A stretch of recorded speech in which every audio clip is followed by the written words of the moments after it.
যদি 1000 রিঙ্গিতে একজন কর্মী ভাড়া করে মিনিং 17 থেকে 18,000 টাকা পার মান্থ। আমার দেশে একজন গার্মেন্টস শ্রমিক তিনি কেবল শুরু করেছেন কাজ, তিনি 10 থেকে 12,000 টাকা নিয়ে যেতে পারেন টেক অ্যাওয়ে হোম। আর 4-5 বছর যারা চাকরি করেছেন শ্রমিক তাদের বেতন অলরেডি 15 থেকে 16,000 টাকা।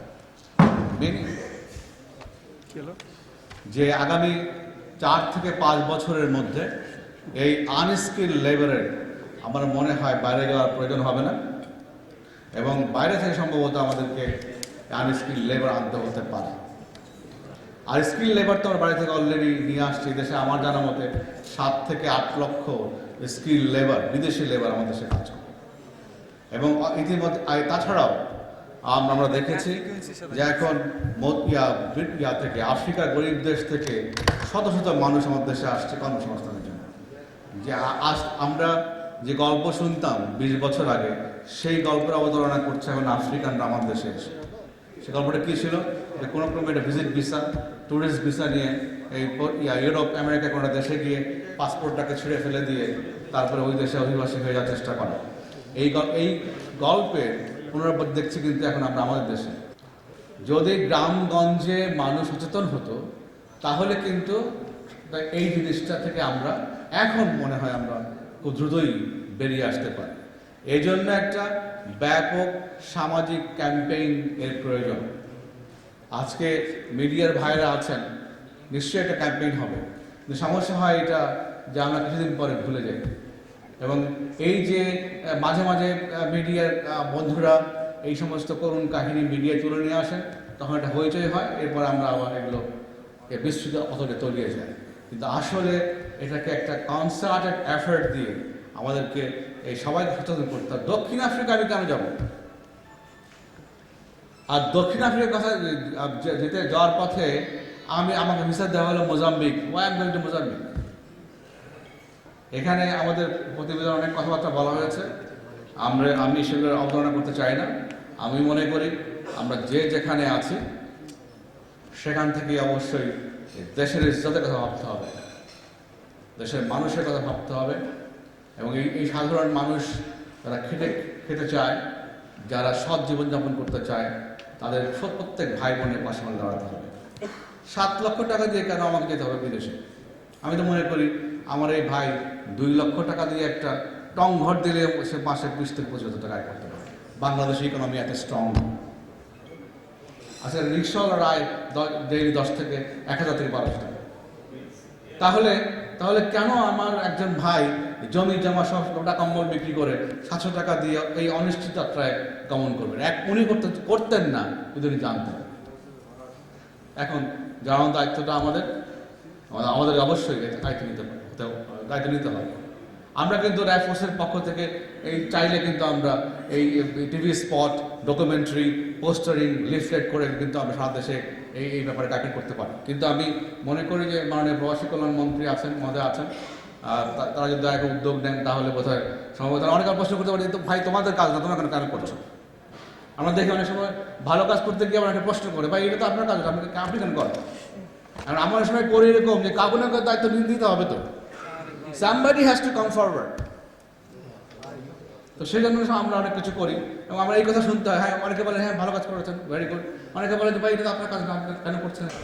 আমরা দেখেছি যে অধিকাংশ যে আনসেফ মাইগ্রেশন হয়েছে, এগুলো হয়েছে সব অনিবন্ধিত ভুইফোড় এজেন্সির মাধ্যমে। এবং আমাদের কমান্ডিং অফিসার একটা কথা বলে, অনেক সময় দেখা যায় যেখানে একটা রেগুলার নিবন্ধিত এজেন্সি আছে তার পাশে চেয়ার টেবিল বসিয়ে তারা এই অনিবন্ধিত এজেন্টরা এই সমস্ত কাজ করে। এক্ষেত্রে বাইরের ভাই বন্ধুকে বলবো, আপনাদেরকে এই বিষয়ে you have to come forward and আপনাদেরকে এটাকে গার্ড করতে হবে, যাতে করে আপনাদের সাইনবোর্ড ব্যবহার না করে আপনাদের পাশে থেকে এই ধরনের অপকর্ম না করতে পারে। এটি খুবই আমি মনে করি আশার কথা যে এই ধরনের অপকর্মে আমরা যারা আমাদের বাইরে যারা রেগুলার ব্যবসা করেন তাদের কোনো সংশ্লেষ আমরা খুঁজে পাই না। এটা খুবই কিন্তু আশার কথা। এখন এই বিষয়টা আচ্ছা আমি করছি না, অন্য কি করুক আর না করুক আমার দেখার বিষয় না, এইটা বোধ হয় না। আমাদের বোধ হয় যেহেতু আপনারা অভিবাসন নিয়ে কাজ করেন, সেহেতু আমি মনে করি যে এই বিষয়টাও আমাদেরকে জানাবেন দয়া করে। এবং আজকে যে আপনারা ইউ হ্যাভ কাম ফরওয়ার্ড, এটা আপনাদের কিন্তু বুকের সাহস আছে, সেজন্যই আপনারা আসছেন, নৈতিক সাহস, যে এই বায়রার কোনো এজেন্ট এই ধরনের অপকর্মে যুক্ত নয় এবং আপনারা এটা সমর্থন করেন না, পছন্দ করেন না, তার জন্য কিন্তু আপনারা আসছেন। এটা কিন্তু আপনাদের নৈতিক সাহসের জায়গাটা, এবং সেটাকে আমরা প্রশংসা করি। এবং এটা একটা বিরাট মেসেজ আমার মনে হয় সব দেশবাসীকে দেবে। পাশাপাশি আমরা দেখেছি অনেক ট্রাভেল এজেন্টগুলো কাজ করে এবং তারা তাদের কাছ থেকে বিক্রি করে, তারা না করে আদম ব্যবসা এবং এই যে ঘৃণ্য ব্যবসা, মানুষকে পাচার করে দেওয়া, এবং এই পাচার করে দেওয়ার পর তার যে কষ্ট, ওখানে যাওয়ার পরে আবার তাকে আটকে রেখে টাকা চায় বাবা মার কাছে, তার কান্না শোনানো হয়, তাকে মারপিট করা হয়, চিৎকার করে সেটা বাবা মাকে শোনানো, টাকা দেয়। মানে এখান থেকে একবার সে 10 থেকে 12 লাখ টাকা, 7 থেকে 8 লাখ টাকা প্রতারিত হলো, আবার বিদেশে গিয়ে আবার সমপরিমাণ টাকার পরিমাণ তাকে প্রতারিত হয়, তারপরে তাকে আবার ফিরে আসতে পারে না, তাকে হয়তো কোথায় অ্যাপয়েন্টমেন্ট করে, কোথাও বিক্রি করে দেয়। তো আমাদের এক্ষেত্রে জাতীয় ঐক্যের প্রয়োজন। আমরা মনে করি যে এটা যদি করা যায় তাহলে অবশ্যই আমরা থেকে মুক্ত হতে পারবো।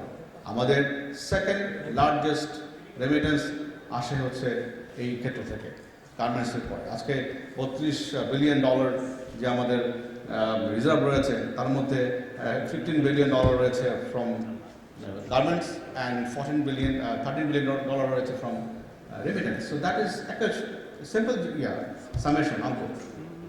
তো সেক্ষেত্রে এত বড় সেক্টর আমাদের এখানে ডিসিপ্লিন অনেক ফিরে এসছে আমি মনে করি সরকার, বর্তমান সরকারের নেতৃত্বে এবং বাইরের আপনাদের বন্ধুদের সহযোগিতায়, বর্তমান সরকারের উদ্যোগের প্রেক্ষিতে এই সরকার আপনারা দেখেছেন দুটো আইন করেছে for safe migration and everything.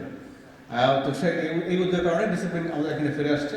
আর এই যে সর্বশেষ যে বিষয়টা রয়েছে, দুষ্কৃতিকারী যারা, এই দেশ বিরোধী, এরা এই সমাজ বিরোধী, দেশ বিরোধী, দুষ্কৃতিকারী চক্রের বিরুদ্ধে অবশ্যই আমাদের সবাইকে মিলে রুখে দাঁড়াতে হবে।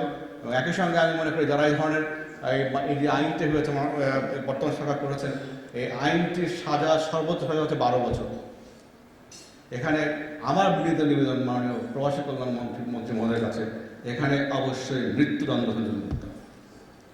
যদি কেউ আমার দেশে কোনো ভাই বোনকে এইভাবে ভৌতিক কোনো গজিয়ে ওঠা ভুইফোর সংগঠনের মাধ্যমে, এজেন্সির মাধ্যমে, নিবন্ধিত এজেন্সির মাধ্যমে অন্যায়ভাবে তার জীবনকে এরকমভাবে মৃত্যুর মুখে ফেলে দেয়, অনিশ্চিত করে ফেলে, তার শাস্তি অবশ্যই মৃত্যুদণ্ড হওয়া উচিত।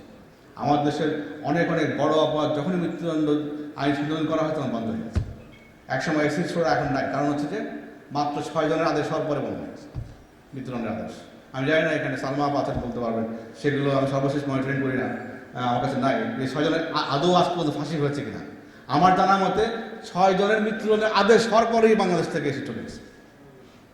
এক্সিকিউশন আমাদের সময় লাগে, কারণ উচ্চ আদালতে বিশাল মামলার ব্যাকলগ। এই যে কয়েকদিন আগে কি বল মুফতি হান্নানকে ছুটিয়ে নেওয়ার চেষ্টা করা হয়েছে, এর ফাঁসি হয়ে বসে আছে বহুদিন আগে থেকে, আমরা তাকে দিয়ে করতেছি। অথচ এই আমার মনে তার ফাঁসি কার্যকর করলে কিন্তু আর এই তার বিভিন্ন মামলায় দেশের এক প্রান্ত থেকে এক প্রান্তে ঘোরা দরকার নেই। কিন্তু আজ পর্যন্ত আমরা করতে পারিনি, এটা কারণ উচ্চ আদালতে হিউজ ব্যাকলগ, সেগুলো করতে পারি না।